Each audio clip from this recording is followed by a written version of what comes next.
औज़ुबिल्लाहिमिनश्शैतानिर्रजीम बिस्मिल्लाहिर्रहमानिर्रहीम।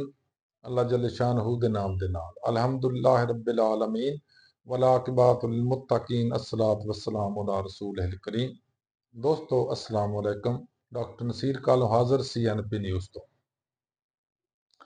दोस्तों साडे MP साहब दा बेटा एक एक्सीडेंट होया, कोई जख्मी हो गया सी। सब दोस्त ਉਹਦੇ ਵਾਸਤੇ ਦੁਆ भी करो, अल्लाह ताला ਨੂੰ सेहतमंदी रखे, अल्लाह ताला सेहत दे रखे और आइंदा जिंदगी च अल्लाह ताला ਇਹਦੇ हादसात तो मुश्किलात तो परेशानियों तो बचाए।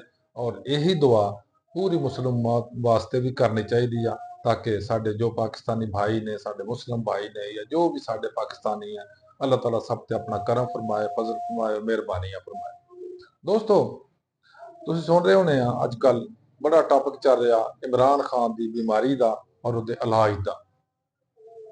देखो साडे कुछ कवानीन ने, असूल ने, जवाबत ने, रेगुलेशंस ने, आइन मौजूद आ, लेकिन मुसीबत यह कि यह गवर्नमेंट ना ही आइनी गवर्नमेंट आ और ना ही आइनी काम करते हैं। और किसी भी इंसान नूं उहदे जो हकूक ने वो ना देना बहुत बड़ा जुर्म आ और बहुत बड़ा कानून की खिलाफ वर्जी आ। लेकिन ये साडे हुक्मरान जड़े आ उन्होंने इको वतीरा रखिया कि असी जो मर्जी करांगे, सानू कोई पुछण वाला नहीं, सानू कोई गिछण वाला नहीं। लेकिन हकीकत यह आ कि कल कलां जदों ये कुछ इन्हां नाल होना ना, जदों जो कुछ ये कर रहे ने, फिर इन्हां दी चीखां आसमान तक जाणियां ने। ते किराए दे टट्टू जड़े है ना, इन्हां दे जर्नलिस्ट बने ने, जड़े इन्हां दे टौटी करदे ने, उन्हां ने सब तो ज्यादा खप होनी आ। मैनूं याद आ इमरान खान के दौर विच ਇਹ जनाब हर एक दे मूँह च तुंदे ही जाके महंगाई दसो किन्नी आ, आटा किन्ने दा हो गया, चीनी किन्ने दी भी, चीनी 60 रुपए किलो सी ते वो बहुत महंगी जाके दसदे हुंदे सी। हुण 200 तक चली गई सी, हुण मेरा ख्याल 160 के 170 ते आ ते हुण महंगी नहीं इन्हां ने किराए दे भाड़िਆਂ ਨੂੰ लगदी। उस तो इलावा आटा उस दौर च कुछ सी, अज कुछ आ। पेट्रोल उदों कुछ सी, अज कुछ आ। गैस के रेट, बिजली के रेट उदों कुछ सी ते लोगां नूं जाके मूँह च माइक दे दे कहंदे दसो कि नाल महंगाई हो गई आ। हुण सारे मर गए ने या सारे सौ गए ने, किसी नूं नहीं याद आउंदा। दूसरे नंबर ते आ जाओ कि साडे हकीकत यह आ कि साडे कुछ इखलाकी, को दीनी, को मुआशरती, को मुआशी असूल ने, जवाबत ने कि अगर कोई बंदा बीमार है ਉਹਦਾ इलाज करना है गवर्नमेंट ते फर्ज आ।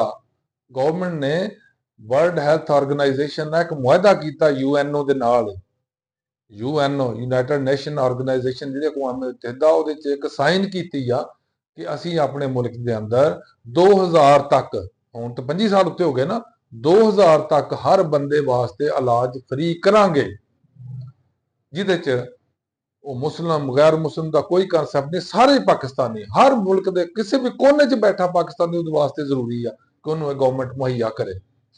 ये जड़े कैदी ने वह भी शामिल ने, जड़े जेलर ने वह भी शामिल ने, मुलाजमीन भी शामिल ने, प्राइवेट ने खा वो सरकारी ने। लेकिन इत्थे मुसीबत यह आ कि बाकी लोगों तो शायद हकूक पूरे होंदे ने, जिन्हें जड़े बैठे ने हुक्मरान ने उन्होंने हकूक तो है ही सारे उन्होंने ने। बाकी तो फराइज सारे कौम के ने, कौम के फराइज ने, हुक्मरान के हकूक ने, सारे सारे फराइज अस अदा करी जाओ, पब्लिक करी जाए, ये अपने हकूक पूरे करी जान। ये अपने हकूक की करते हैं, जो मर्जी करी जान, लुट पुट जो मर्जी करी जान, कोई पूछने वाला नहीं। लेकिन यार अखलाकियात भी आखिर कोई चीज़ है। ਜਿਹੜੇ कैदी ने उन्होंने भी कुछ हकूक ने। किसी बंदे का मजबूरी ना, ਅਸੀਂ ਜਦੋਂ ਕੋਈ ਮੈਡੀਕਲ ਲੀਗਲ ਕਰਾਉਣ ਵੀ ਆਉਂਦਾ ਹੁੰਦਾ ਸੀ ਨਾ ਮੇਰੇ ਕੋਲ, ਅਸੀਂ ਉਹਦੀ ਪਹਿਲੇ ਰਾਏ ਲੈਂਦੇ ਸਾਂ, ਉਹਦੀ ਕੰਸੈਂਟ ਲੈਂਦੇ ਸਾਂ, ਉਹਦੀ ਮਰਜ਼ੀ ਲੈਂਦੇ ਸਾਂ, ਉਹਦੇ ਸਾਈਨ ਕਰਾਉਣੇ ਸਾਂ ਕਿ ਮੈਂ ਆਪਣੀ ਮਰਜ਼ੀ ਨਾਲ ਆਪਣਾ ਮੁਲਾਜ਼ਾ ਕਰਵਾ ਰਿਹਾ। ਹੁਣ ਬਤੌਰੇ ਇਲਾਜ ਵੀ ਜਦੋਂ ਕੋਈ ਮਰੀਜ਼ ਆਉਂਦਾ ਨਾ, ਅਸੀਂ ਜਿਹਦੇ ਪ੍ਰੋਸੀਜਰ ਕਰਨਾ ਹੁੰਦਾ, ਅਸੀਂ ਉਹਦੇ ਕੋਲ ਲਿਖਵਾਉਂਦੇ ਆ ਪਹਿਲੇ ਕਿ ਤੂੰ ਆਪਣੀ ਮਰਜ਼ੀ ਨਾਲ ਕਰਵਾ ਰਿਹਾ ਔਰ ਤੇਰੇ ਤੇ ਕੋਈ ਬੰਦਸ਼ ਨਹੀਂ ਹੈ, ਤੇਰੇ ਕੋਈ ਮਜਬੂਰੀ ਨਹੀਂ ਹੈ ਸਾਡੇ ਵੱਲੋਂ। इसी तरह हर कैदी का भी एक हक है कि वह जिथों इलाज करवाना चाहेगा, अगर अस्पताल सरकारी अस्पताल जो जेल का वा वो इलाज नहीं हो सकता तो फिर अपनी मर्जी ने जिथे इलाज करवाना चाहिए, अपने एक्सपेंडिचर से करवा सकता है, अपनी मर्जी के डॉक्टर को इलाज करवा सकता है। और हुण तक जिहड़े है से वड्डियां पार्टियां माशाअल्लाह, जिहड़े बड़े वड्डे वड्डे सियासतदान ने, गेमां दे बादशाह ने, जिन्होंने कहते एक जरदारी ते 100 ते भारी, एक मियाँ साहब बल्ले बल्ले, ये सारे अपनी मर्जी का इलाज कराते रहे। ਲੇਕਿਨ ਇਹ ਸਾਰੀਆਂ ਪਾਬੰਦੀਆਂ ਕਿਹਦੀ ਵਾਰੀ ਆਉਂਦੀਆਂ ਨੇ?